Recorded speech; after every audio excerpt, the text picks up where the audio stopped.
जोशीमठ में आई आपदा के दौरान रुड़की के सोहलपुर गांव का एक युवक लापता है। तपोवन डैम पर जेसीबी चालक का काम करता था।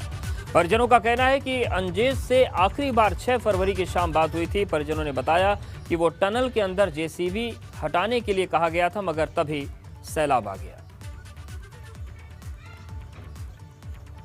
खबर मिली 11 साढ़े 11 के लगभग मेरे रिश्तेदार ने मुझे फ़ोन किया कि भाई आप कहाँ हो। मैंने कहा कि घर हूँ सर, और उसने कहा कि थोड़ा न्यूज़ खोलो आप। उस समय मैंने न्यूज़ खोली तो डायरेक्टली लाइव चल रही थी आज तक पे, और वहाँ का केस देखा मैंने तो थोड़ा डाउट हुआ मुझे।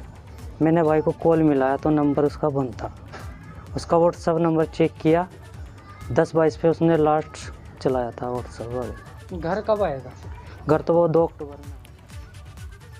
उधर जोशीमठ के रहने वाले हरीश भी आपदा के बाद से लापता हैं। तपोवन में उनके परिजन पिछले 4 दिन से इस उम्मीद में है कि हरीश का कुछ सुराग लगे, मगर अभी तक परिवार को उनके बारे में कोई जानकारी नहीं मिली है। हरीश के 3 बच्चे हैं और परिवार का चिंताओं में बुरा हाल है। आप लोग कब आ रहे हैं? उत्तराखंड में आई आपदा को अब पर्यावरणविद पहाड़ में बन रहे पावर प्रोजेक्ट पर सवाल उठा रहे हैं। अनिल जोशी का कहना है कि इस तरह की घटनाएं हमारे लिए चिंता की बात है। उन्होंने संरक्षित क्षेत्र में मानवीय गतिविधियां बढ़ने पर चिंता जताई। अनिल जोशी ने कहा कि ये ठीक नहीं है कि हम दूसरों को रोशन करने के लिए अपने घर में अंधेरा करें। जोशी ने कहा कि हमें केदार जैसी आपदा से भी हम लोगों ने सबक नहीं लिया। दूसरों को रोशन करने के लिए अपने घरों को अंधेरे नहीं किए जाते, और मुझे लगता है कि बांधों की अब और बैराज की यही परिभाषा ज़्यादा दिखाई देती है कि हम खुद अंधेरों में हो जाते हैं और घरों को दूसरों के रोशन करेंगे। लेकिन सवाल अब सरकारों के प्रति है कि वे इस बड़ी घटना के बाद और इससे पहले भी जो केदारनाथ की त्रासदी से कि हमने क्या सबक लिए, मुझे लगता है इसकी समीक्षा होनी चाहिए। समीक्षा ये हो कि आखिर ये जब घटनाएं घटती हैं तो उसकी हमने कौन से सबक लिए और आने वाले समय वह हमारी तमाम तरह की योजनाओं में कहाँ परिलक्षित होता है। क्योंकि यहाँ की जल संपदा ये ऊर्जा के लिए नहीं है, ये दूसरी ऊर्जा है। पावर स्टेशन बनाना चाहते हैं, अरे ये ऑक्सीजन स्टेशन है। जोशीमठ की आपदा को लेकर शहरी विकास मंत्री मदन कौशिक ने कहा कि सरकार इस आपदा के दौरान पूरी ताकत के साथ काम कर रही है। साथ ही हाइड्रो पावर प्रोजेक्ट को लेकर मदन कौशिक ने कहा कि स्टडी करने के बाद ही कोई प्रोजेक्ट लगाया जाता है।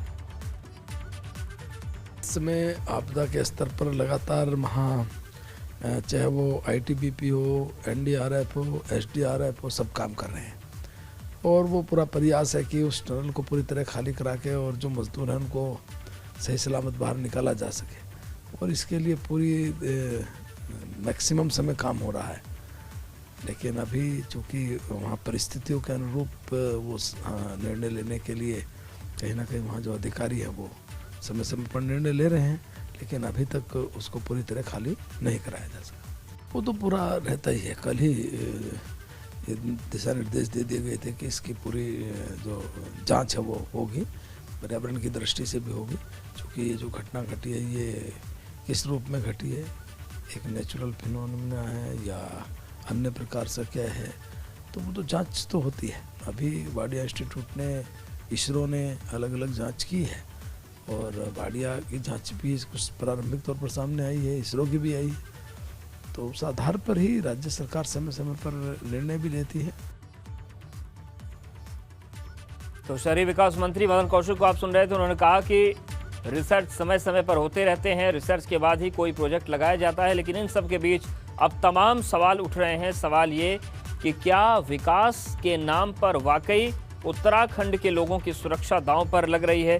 क्या और आधुनिक तकनीक का सहारा लिए जाने की ज़रूरत है? और सबसे बड़ा सवाल ये है कि तपोवन में जो इस वक्त कोहराम चल रहा है, जिस तरीके से उम्मीदों से भरी आंखें अपनों का इंतज़ार कर रही हैं, वो रेस्क्यू ऑपरेशन कब पूरा होगा, उसकी रफ्तार कैसे बढ़ेगी, और तपोवन टनल के भीतर से क्या कोई अच्छी खबर आने की उम्मीद अभी भी बची है या नहीं बची है, इसी पर सभी की निगाहें हैं। लेकिन पर्यावरण को लेकर भी सवाल हैं। जो लोग प्रोजेक्ट में काम कर रहे थे उनकी ज़िंदगी को लेकर भी सवाल हैं, और सवाल भविष्य की योजनाओं को लेकर भी उठ रहे हैं कि भविष्य में इस तरीके की आपदा से निपटने के लिए क्या उत्तराखंड तैयार है, क्या जो रेस्क्यू करने वाली एजेंसीज हैं वो तैयार हैं, तो कई मुश्किलें हैं और सवाल उससे भी ज़्यादा मुश्किल हैं और उनके जवाब और भी ज़्यादा मुश्किल।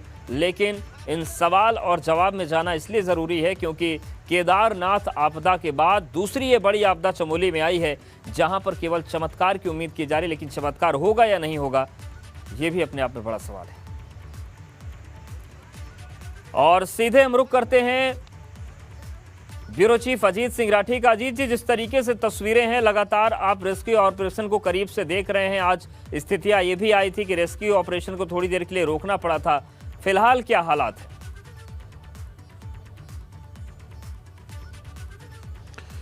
देखिए, चूँकि दिन भर की गतिविधियां हमने एबीपी गंगा के दर्शकों को बताई है, तो सुबह भोर की बेला के साथ वो ड्रिल का ऑपरेशन शुरू हुआ था, वो फेल हो गया। उसके बीच में रेस्क्यू रुका रहा, फिर उसके बाद रेस्क्यू ऑपरेशन शुरू हुआ। इसी बीच में पानी के बढ़ने की सूचना आती है, वहाँ भगदड़ मच जाती है और रेस्क्यू फिर एक बार रोक दिया जाता है। गुफा से, टनल से जितनी भी वहाँ पर मशीनें थी, जितने भी फोर्सेज के लोग थे, जितने भी वहाँ पर काम करने वाले एक्सपर्ट थे, उन सबको बाहर निकाल लिया जाता है। अचानक आधे 2 बजे के बाद में पूरी परिस्थितियाँ पूरी तरह बदल जाती है और उसके बाद सारी चीज़ें रुक जाती है और वो बस केवल ये देखा जाता है कि पानी कितना बढ़ रहा है। ऋषि गंगा ने आज फिर से एक बार लोगों को डराया और उसका बढ़ता हुआ पानी लोगों को दहशत में डाल रहा था। तो आज आधा दिन पहले रेस्क्यू फेल हो गया और उसके बाद ऋषि गंगा में बढ़ता हुआ पानी। आज दिन में 2 चीज़ें यही एक ऐसी उल्लेखनीय रही हैं जिनका जिक्र करना लाजिम हो जाता है।